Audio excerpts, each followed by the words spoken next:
Should you spend your money on this or this? Today we're gonna be reviewing the Taco Bell Chicken Cantina Menu and the new A24 movie Civil War. Because thanks to Joe Biden, a taco from Taco Bell almost costs as much as a movie nowadays. I'm sorry, this better be a damn good taco for it to beat out Civil War. Because Taco Bell used to be that restaurant. You know, the one where you had a shoestring budget in college, you didn't have a dime to your name, but you could still go to Taco Bell and get like 10 menu items for 10 bucks. And honestly, that's one of the thoughts I had in Civil War when it first started. It seemed a little low budget. Even though I believe this is A24's most expensive movie to date, it still did not feel like it was made by Warner Brothers or Paramount or Disney. And part of the reason for that was just the set design and the cinematography. The cinematography is beautiful, by the way, but there's something about Alex Garland's style that I don't think necessarily lends itself to a war movie, because you traditionally think of war movies as really gritty looking. But Alex Garland's approach to this is very clean. It's very crisp and clear, and there's such a shallow depth of field in this movie that it almost looks like it's fake. And I'm not saying this is necessarily a bad thing, but one of the things that I think when I see super shallow depth of field in movies is low budget. Because here's a filmmaking tip. If you are a low budget filmmaker and you don't have that much money to spend on set design, one of the tricks you can do is just throw everything in the background out of focus. That way your viewer's attention is on the actress or the actor and not the background that you didn't spend that much money on. And that's kind of the feeling I had at first with this movie, but I quickly got used to it and I quickly saw the actual production value, especially in like the last 30 minutes of this film. And I honestly think it's a really beautiful film, so I don't think it's that much of a knock against it. But apparently this taco almost cost as much as it was to make the movie, so this better be good. This is a hard shell taco stuffed with cheese sauce and the new Taco Bell Cantina Chicken. And not only that, but the outside of the shell is also covered with cheese. And I think that's what makes this taco stand out from the rest of them, because it does give it a nice kind of chewy but crunchy feel, and more cheese is always better, duh. And the flavor is there, but honestly it just kind of tastes like normal Taco Bell food. If you didn't tell me this was a special kind of chicken, I'm not sure that I would be able to tell. Let me see.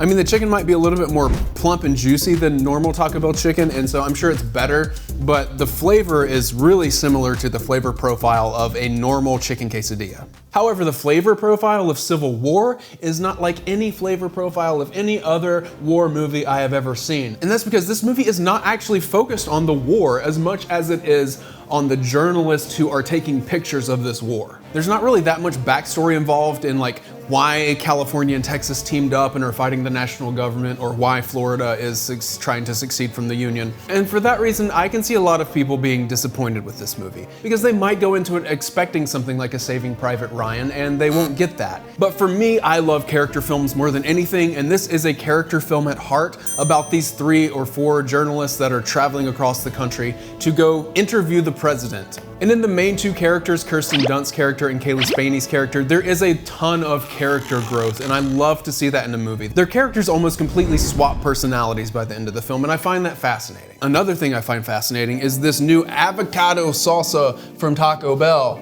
So let's try it out.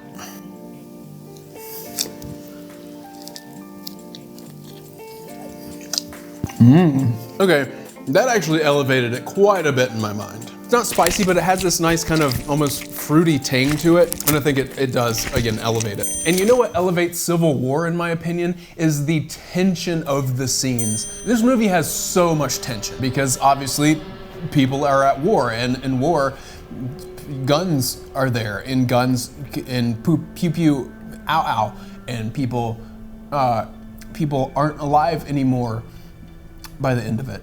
A great example of the tension in this movie is from this scene in the trailer where Jesse Plemons is holding the group at gunpoint. And I don't want to give too much away at this point, but I will just say that Jesse Plemons is an underrated actor, and he needs to be the main character in more films. Because everything I see him in I love, and this movie is no exception, because his character is so dispassionate towards people. He is so just kind of a psychopath, but not in like a Joker way, not in like a over the top hee kind of way. That's not really as intimidating to me as someone who just doesn't seem to care at all if they kill someone.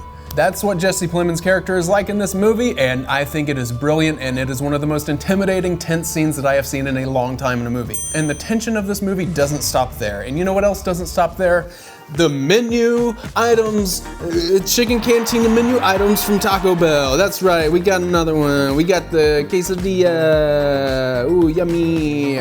I think this is just gonna taste exactly like a normal quesadilla because it looks exactly like a normal quesadilla. The insides look exactly like a normal quesadilla.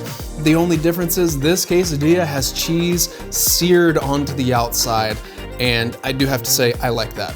But here we go. It almost tastes a little sweeter, which I kind of like. So I'm gonna say that this is better than a normal chicken quesadilla at Taco Bell. It also comes with guacamole.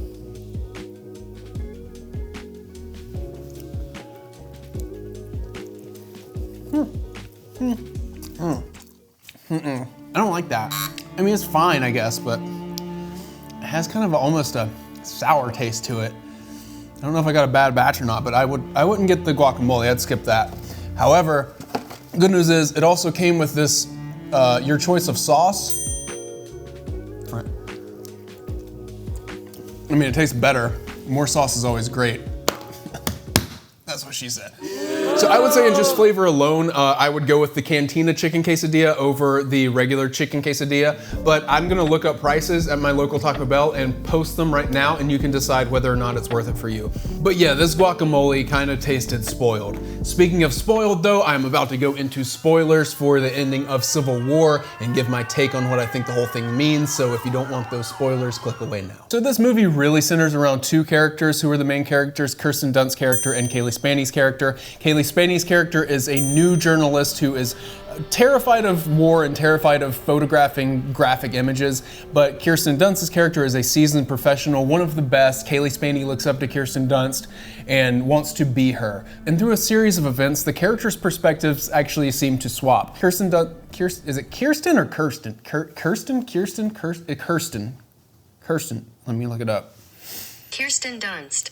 Kirsten Dunst's character, I'm just gonna call her by her name. Okay, hold up. I'm just gonna call her by her character name. So Lee, who was the seasoned professional, who was just like, I gotta take these pictures no matter what, even if they're gruesome, even if I have moral qualms with what's happening, I still have to take the pictures because I'm gonna make a difference in the world eventually. I'm gonna make a difference by showing these pictures to other people, and then those other people can be the ones to make the moral decisions about it and do something about it. But through a series of events, she kind of realized that maybe her journalism wasn't doing what she thought it was doing. Maybe it wasn't as effective as it could have been. And maybe I have seen all of these people die and get tortured for nothing. And so she starts to go the other direction and is like now kind of like afraid of war. And that's where Kaylee Spaney's character was at the beginning of the movie. But through the course of the film, she actually learns from Lee and a character played by Wagner Moura to harden her own emotions and not care what's going on in front of her. The only thing that matters is the picture being taken. And this is really driven home towards the end of the film, where the Western forces are invading the building that the President of the United States is in order to them. The journalists are literally there to get a shot of him being unalived. And to make a long story short, Lee gets shot and Jesse takes a photo of her as she is getting shot. Her idol is killed right in front of her and she has a choice to make. Is she going to be sad about that and possibly miss an opportunity to get a photo of the president being, or is she just gonna charge right ahead, forget about Kirsten Dunst and get that shot? And so her character has changed since the beginning of the movie, where she was afraid of war. Now she doesn't even really let her mentor's death affect her. And then she goes and gets a shot of the president being. And it's also worth mentioning that throughout this movie, there have also been hints that Wagner Moura's character and Kaylee Spaney's character kind of enjoy the warfare. They get a thrill out of it. Kaylee Spaney even says at one time that she's never felt more alive than when she was in the middle of a battlefield. And so I'll be honest, it's a little difficult to know what the director is trying to say with all of this, and I think that's a lot of people's complaint with the movie. However, the themes that I kind of take away from it, if you want to apply it to something in modern day, is that I think it's a criticism of journalism's fascination with war between people, and not necessarily war, but just their fascination with division and their fascination with people hating one another. They just want to publish the image no matter what. They want to publish that article talking about how the right hates the left or the left hates the right, no matter what, with no regards for how it's going to affect people or the nation. They only want to get the shot. For me, I think it does a pretty good job at illustrating that point, if that's what it's even trying to illustrate. But I understand that multiple people will have multiple interpretations of what this movie means, and honestly, I think that's what makes a good movie. That's what I want in a film, is one that doesn't give you all the answers, one that just lets you sit with it and it stays on your mind for weeks, and you're like, what does this mean? Is that good? Is that a good idea? Is that a bad idea? Is how they did this the appropriate way to do it? And on top of that, I think that this movie is tied together with the characters and with the way that the characters evolve. If it wasn't for the characters, I think this would be more in the realm of mediocre, but the theme and the characters tied together, I think, make this a pretty great movie, honestly. So I gave this 4 stars on my Letterboxd, and I ranked it number 3 of the year for 2024 so far. And when it comes to the Taco Bell Cantina Chicken Menu, I think it's pretty good. On my tier list of fast food lunch items, I would give this a B.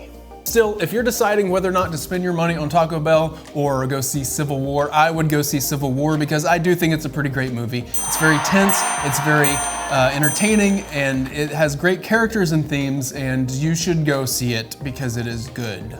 It's been great. Like and subscribe and comment below what the next movie and food you want me to make fight each other is. Okay, see you next time.